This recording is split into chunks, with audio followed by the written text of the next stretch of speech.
We are back with the Power Panel and turning our attention to Alberta politics. Joining us from Edmonton is the CBC's Rafi Boudjikani, and he's been covering the allegations related to the United Conservative Party's leadership race in 2017. Jason Kenney's campaign team is alleged to have cooperated with a so-called kamikaze candidate to attack opponent Brian Jean. Add to that the RCMP is now looking into allegations of improper campaign funding. I'm sorry, Rafi, nice to see you. Thanks for being with us.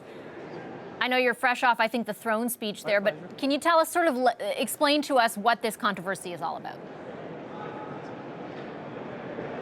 Well, there has been a lot going on. So on Friday, CBC revealed the RCMP is taking over an investigation by Alberta's Elections Commissioner looking into allegations of improper campaign donations during the 2017 United Conservative Party leadership race. At the center of these allegations, as you said, is this idea that Jason Kenney's campaign may have run the campaign of another candidate, Jeff Callaway, in a bid to undermine Kenney's chief rival during that race, Brian Jean. Now, over the weekend, we got more allegations not connected to the RCMP's investigation as far as we know so far, but on Saturday, CBC received a trove of internal party documents from the UCP. They showed people from Kenney's campaign communicating with people from Jeff Callaway's campaign, saying things like, okay, well, here's how we'd like you to attack Brian Jean. Here are a couple of examples of attack ads against Brian Jean. One email, Vashi even said, okay, ideally, here's when you should resign and endorse Jason Kenney. So quite a few details there. And then, of course, this morning, there's been a news story from Maclean's magazine. Now, this one's not something CBC's independently verified yet, but that story goes into details of a $60,000 donation to Jeff Callaway's campaign. Now, the story does say it's unclear where all that money came from. It's a corporate donation from Calgary as far as Maclean's is determined, but it cannot connect it to the Kenney campaign directly. And what is Jason Kenney saying about this right now? Well, on Friday, he came out and said, look, we have been very, careful, and we followed all the rules during the leadership race. He has flatly denied any allegations of colluding with Jeff Callaway. I should point out Jeff Callaway himself has also denied any allegations of colluding with the Kenney campaign. Kenney also said he's not been contacted by the police, that he would cooperate if such contact was initiated. Over the weekend about these internal documents, his party put out a statement saying it's normal for candidates to communicate with each other during leadership races, still denying any suggestions that there was collusion. Kenney did admit to a radio station this morning that he did meet Jeff Callaway in July 2017, and he explored the idea of Callaway potentially backing him in a leadership race. Now, Kenney said he left that meeting with the impression that Callaway was planning on running his own race and was not interested in anything like that. Of course, we also have a very different recollection of that same meeting from Happy Mann, who's a political operative that spoke to CBC Calgary today. Now, Mann said he was at that meeting, and that is the meeting where this whole plan was hatched, where Kenney signed off on the idea of Callaway being a kamikaze candidate. So lots of different versions of that story, Vashi. And we're expecting to hear more from Jason Kenney today. He's expected to react to the throne speech that just wrapped up. That's all the noise behind me. I suspect that reporters will ask him a lot of questions about this investigation, though. Okay, stay right there, Rafi, because we want to bring in the Power Panel, and I appreciate you giving us all that information in light of all that noise behind you. Let's bring back Andrew Thompson, Yolan James, Rachel Curran, and John Paul Tasker. Andrew, I'll start with you. At its heart, at this point, it seems to be like a political story about the possibility of collusion between these two campaigns and running this almost, fake, but not really fake, candidate in order to defeat Brian Jean. It's a hard story to follow a little bit at this point, but why might it be significant? Well, there's a couple of dimensions to it. I read somewhere that somebody was saying this was a kamikaze candidate, and I thought that was a clever way of referring to it because it's ending up having a lot of damage for the Kenney campaign. For the NDP, this has got to be a rare moment of good news coming in on the eve of the election when your opponent is under RCMP investigation, or his campaign was. A number of lingering questions. It's going to just bring up a lot of issues I think speak to something at the heart of what Alberta voters are still trying to figure out, which is whether they really like Jason Kenney or not. I think they've made a decision on Rachel Notley and kind of the approach as to whether they're with her government or against it, but they've not entirely warmed up to Jason Kenney, and this is going to be a lingering problem for him, not only through the campaign, but if he's so lucky as to get elected, this is the kind of thing which will dog him well into his government. Yolande, what we've seen is that his party is polling quite ahead of the NDP, but as Andrew mentions, his personal popularity doesn't really keep pace with his party's popularity. From your perspective, how is this story potentially significant in the race in Alberta? Well, during any campaign, all issues touching integrity, honesty, ethics are never good for any candidate, for any party, and it's in your best interest to come forward and clarify more than he has thus far, Jason Kenney should, as to what exactly took place. I mean, no collusion, no collusion. We hear that a lot south of the border, and I don't think at this point, in light of what's been released in the media so far, just saying, well, it's just normal communications that we've seen in between different leadership campaigns, chatter that went on, is not enough if you are being essentially, what is being alleged is that you have basically put out some kind of political theater where you have a fake candidate that was all set up to take down another to help you out. No, if that's not what took place and that's what Jason Kenney is saying, he's got to be a lot more forthcoming about that and explain exactly what were the communications between him and Mr. Callaway exactly. What exactly went down and who was involved, so that this is not something that he drags with him throughout the campaign. As to whether it'll matter to Albertans given the polls, that's a whole other issue, but it certainly is serious. A couple of things, Rachel. First off, what we know so far is that Mr. Kenney himself and Mr. Callaway are not, we haven't seen their names on any of the emails. It's been staffers there. Yeah. The idea, the suggestion had been made for a number of weeks. The story was sort of brewing for a while, but this, how significant do you think this document dump essentially was? I mean, the actual emails, the back and forth, to be able to read it in black and white, does that change anything? Well, look, I think it's interesting from a kind of internal party gossip perspective. And here's where I agree with Yolande. I think Jason Kenney will, at some point, and probably soon, have to give a detailed response to this, and I expect he will. But I think here's what's happening. Jason Kenney is very clearly seen as the front runner in this race. We've got an election on the horizon. And so we have people now trying to undermine his campaign and undermine him personally. And in this case, look, I mean, it sure sounds like you've got Brian Jean, who I like. He's a nice guy.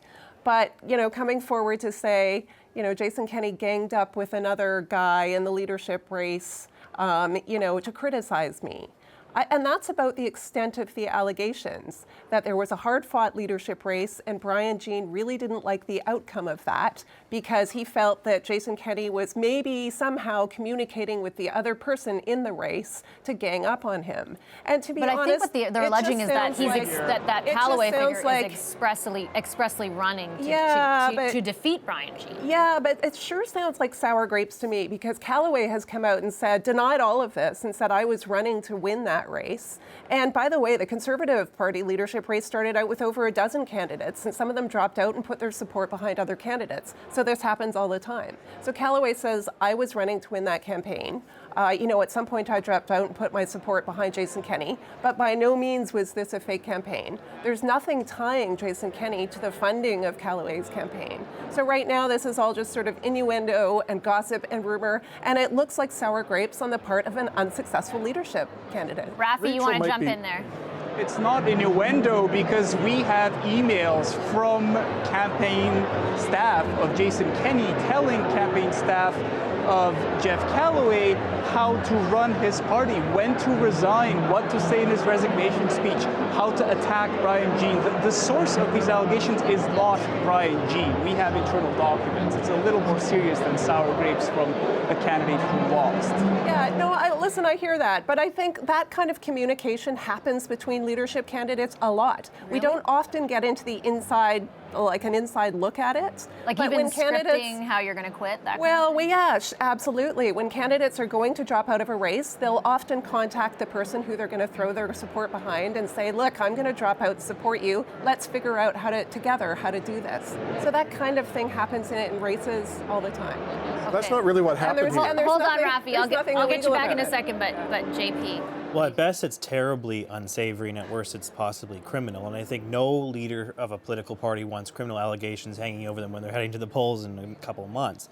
But I think the problem for the NDP is that it might not be a shot in the arm for them as they might think. I think there's a larger issue here, and that's that there's just deep angst and unease with the state of the economy in that province. I'm not sure if this complicated story as it is now will penetrate and will convince enough Albertans to switch their affiliation from UCP to NDP. I think, as people say, Rachel Notley's very popular. The latest poll has her back only by 3 points on the personal level, while on the party level it's 16 points. So you've got to turn a lot of people around.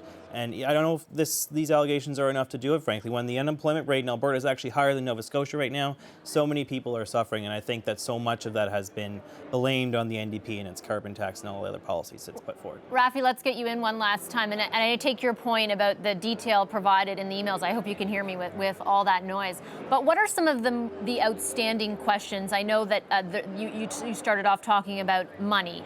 I mean, I'm sure this could be debated around the politics of it and everything, but there is that separate, first of all, RCMP investigation, and I believe the ethics commissioner is looking into it as well. What about money, and what outstanding questions are there?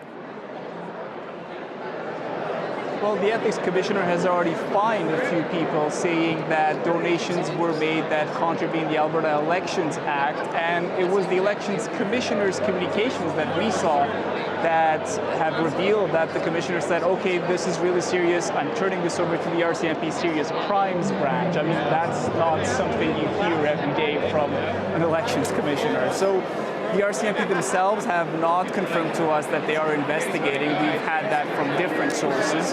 But, I mean, this is going to be something that Rachel Notley will keep hammering away at Kenney with, right? I mean, this was kind of a bit of a political gift to her, has a lot of us wondering here, okay, well, is she going to call the election right away? Is she going to wait a couple of weeks to see if more stuff comes out about Jason Kenney that would allow her to question his integrity? And, you know, we don't have the answer to that right now.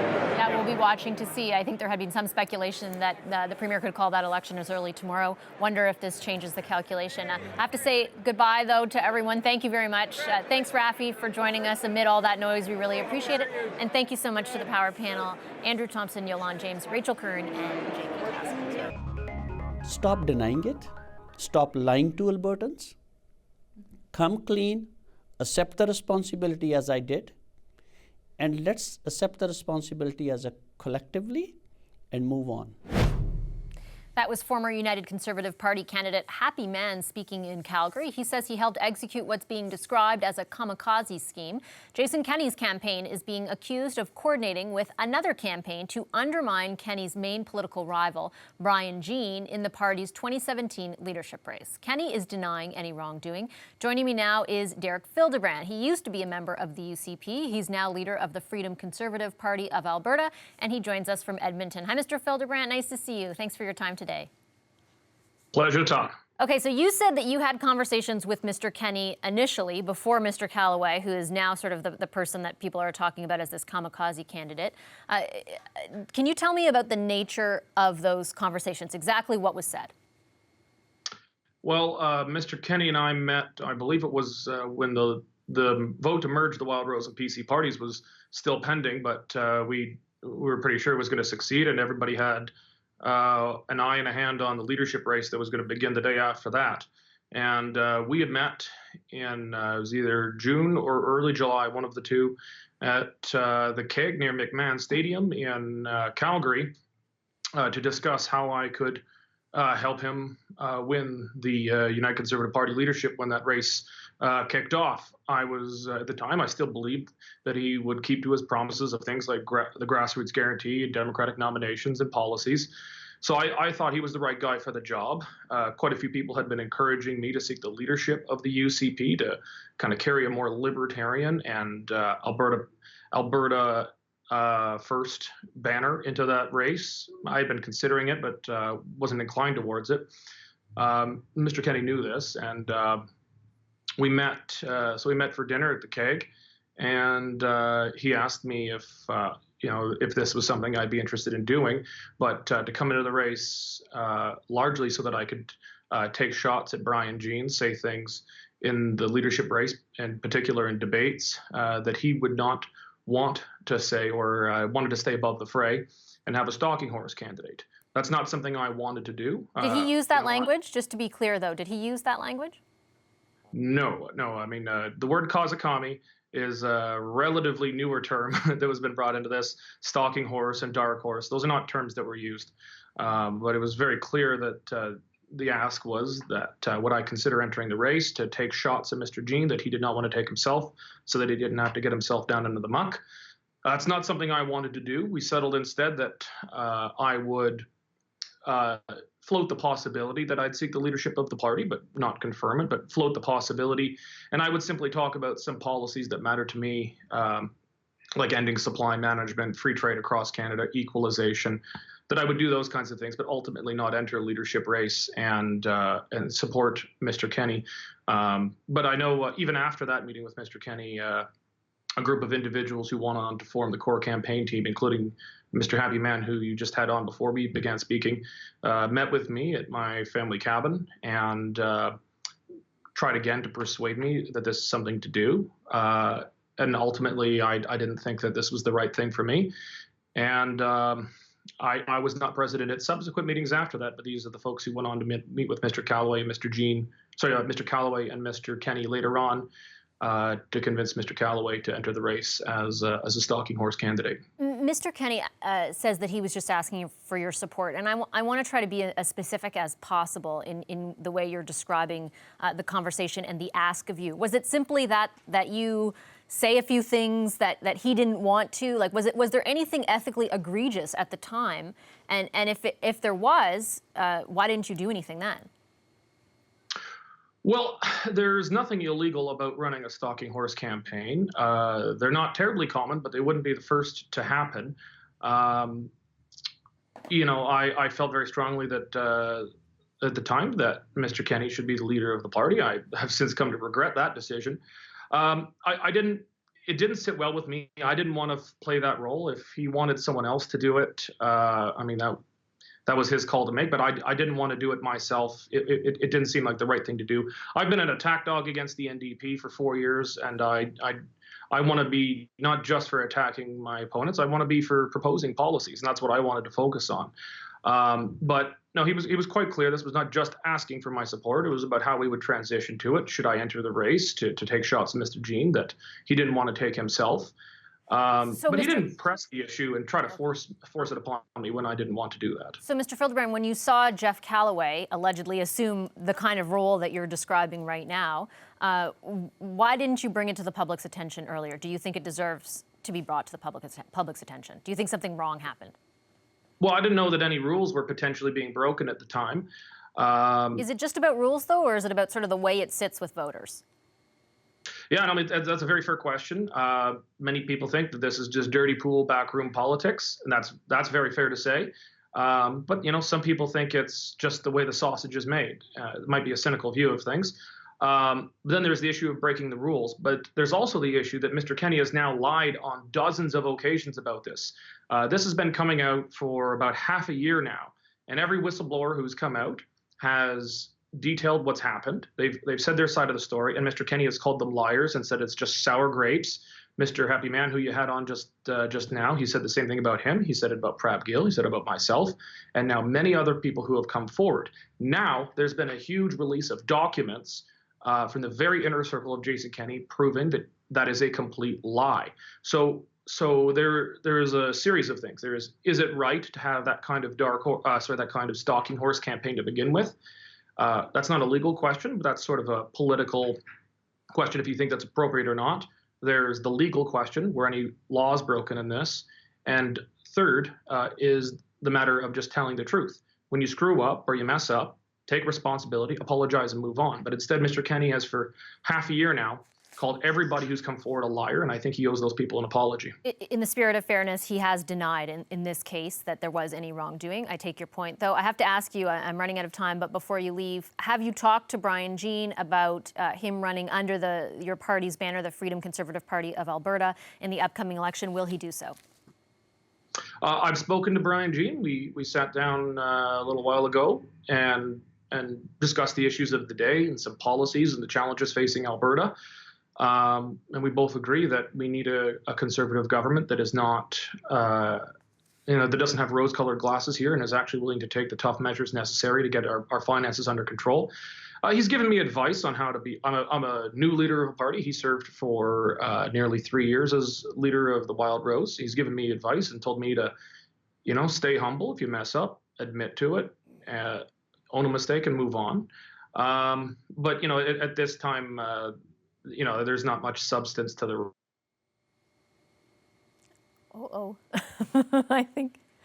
I think Mr. Fildebrandt just cut out before he was about to tell me if Brian Jean is going to run or not under that banner, unfortunately. So we'll have to stay tuned and try to get that answer out of him next time. Thanks to Derek Fildebrandt, an Alberta MLA for the Freedom Conservative Party of Alberta, for joining us.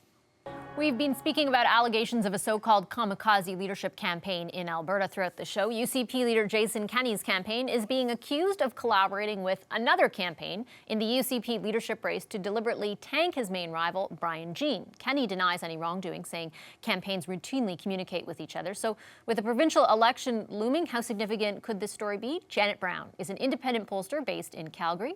Alison Dempster beside her is a reporter at CBC Calgary, and Graham Thompson is a freelance journalist. He joins us from Edmonton. Hi to all three of you. Great to have you on the show. Really appreciate your time.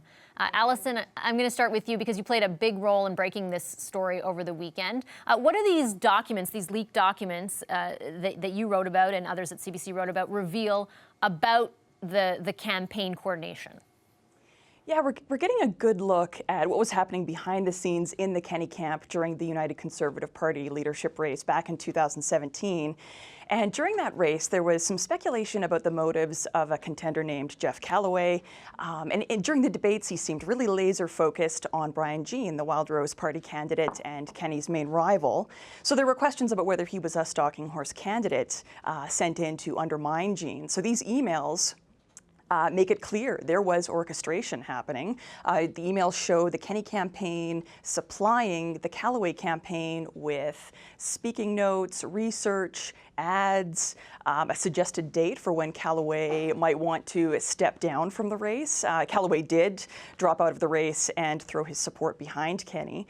Now, the UCP says there was no wrongdoing here. In fact, it's doubled down on that today in response to Maclean's article, which has a Callaway campaign worker talking about how he funneled $60,000 from a corporate entity through his own bank account into the Callaway campaign. So today the UCP is saying Kenney only was looking for Callaway's support and there were no rules broken here.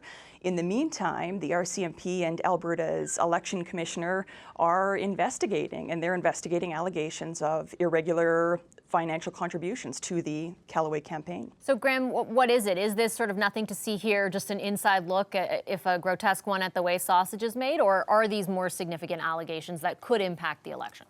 Yeah, I think that they're definitely more important than just nothing to see here, because this goes to the issue of Kenney and his credibility. Because he's been saying for some time he does not engage in the politics of, he calls it personal destruction. Well, it seems no, he has somebody else do that, a proxy candidate do that on his behalf. So, and also you got, of course, the Premier and others have said he has lied about all of this. Now, he is saying he's done nothing wrong. He's followed the rules that campaigns talk to each other. But of course, this is much different. This is actually a campaign that seems to be set up by the Kenney campaign to help out Kenney and attack Brian Jean. So the big question, though, is, are people paying attention to this? We're into the spring. It's getting nice and sunny outside. People are actually maybe not paying attention to this. But also, it takes like 2 or 3 minutes to explain this issue. And Kenney just says, look, there's nothing wrong. I did nothing nefarious. Let's focus on other issues like the debt, the deficit, and the economy and jobs in Alberta. But also, if people then do understand what's going on, do they really care? Or will they say this is old time, this is just politics and how it's actually done? It's an issue for the NDP to try and make this stick to Kenney, because the NDP is all about attacking Jason Kenney, raising questions about him. The NDP has 3 attack web pages questioning Kenney's background as a social conservative, and this plays into their narrative. But will people really care about this at the end of the day, when the big issues might be all about the carbon tax in Alberta and not getting a pipeline built? That's a great question for Janet. What do you think about that, about potential impact on voters? Well, I do think this is a serious issue, and I do think this will have an impact. The question is how much of an impact?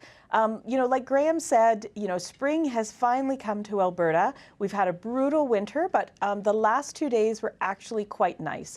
It was St. Patrick's Day. Everybody was at the pub. I mean, I was on Twitter watching this story, but it was amazing how few people seemed to be following it.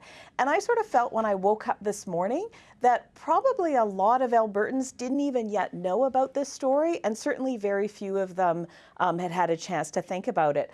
Just anecdotally, I went to the dentist this morning, and he took a few minutes to see me, and I said, oh, don't worry about it. I was busy reading about the scandals. And he said, what scandal? And, he's a professional, he's a small business owner, but he hadn't even paid attention to this issue. So I think I agree with Graham that it's a complicated, that people will have missed it because it came on a beautiful weekend. It's a long story. So just like SNC-Lavalin, if you're not interested in investing the time to really understand it, it's an easy issue to sort of gloss over. And then the final thing I'll say on this is, Alison talked about sort of, speculation back in 2017 about what Jeff Callaway's role was. Graham talked about questions there. I don't remember there being speculation or questions.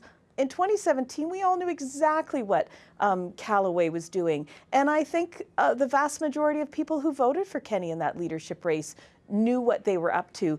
Today, we just got some of the details, but we always knew all along. If it didn't bother people in 2017, will it bother them now? Alison, are there a couple things that could impact those statements? And I'm thinking namely of, for example, the RCMP investigating and that money trail that you mentioned. Like, are there certain things that could make Albertans sit up and pay attention? Yeah. I mean, the timeline is obviously going to be so critical. What are the RCMP and the election commissioner going to dig up and when, given that we've got an election on the horizon? But sort of to Graham's point, even if there was nothing illegal happening here, even if this is just shady party politics, there are ethical questions here for a party that just went through a merger, and we're hearing from a lot of disgruntled party volunteers and more from former UCP candidates who are kind of emerging to sort of throw stones from the sidelines. One today is calling on Kenney to come clean, quote unquote. So I don't think this is showing any signs of being over soon. Graham, what do you think? You were talking about the NDP and whether or not they can capitalize on this. Do you think this impacts, for example, when the Premier calls the election? We had widely anticipated that could be as early as tomorrow. Yeah, this is a big question right now in Alberta politics. I got to say, for the first time in 25 years covering Alberta politics, I'm not really sure what's going to happen. Normally, you get a sense, I've written front page stories saying today will be the election, or we expect They usually today. tell us, to be fair. Yeah, like they let it be known. Yeah. And what's happening here, they have 2 routes right now. They've actually got a speech from the throne today. They've got a Bill 1, the Act to Protect Public Health Care, and they've actually made a plan for a session. And also they've made plans to start an election. You talk to the MLAs from the NDP, they're out campaigning, they're set to go, but they're also set to go for a sitting. So the thing is, I think what's actually happening now, the NDP didn't really know what to do, and they were also, we'd heard now for days and days, there could be an RCMP investigation to the UCP leadership race. That, of course, was made public on Friday, and I think the NDP is sort of trying to gauge how will this play with Albertans. I think in some ways, they may have made it in their mind, but they're not making it very clear. On the weekend, you had politicians from the NDP talk about we're on the eve of an election. It'll be called really soon. At the same time, today they're talking like they're going to have a sitting. So it's really hard to tell in some ways because I think the NDP is still trying to gauge what kind of impact will this story on the UCP scandal play into an election campaign, either now or later. And Janet, I just have about 30 seconds left. What do you think? Do you think the NDP should call earlier, later, and who does that benefit or disadvantage? I think last week the NDP probably had 20 out of 87 seats locked down.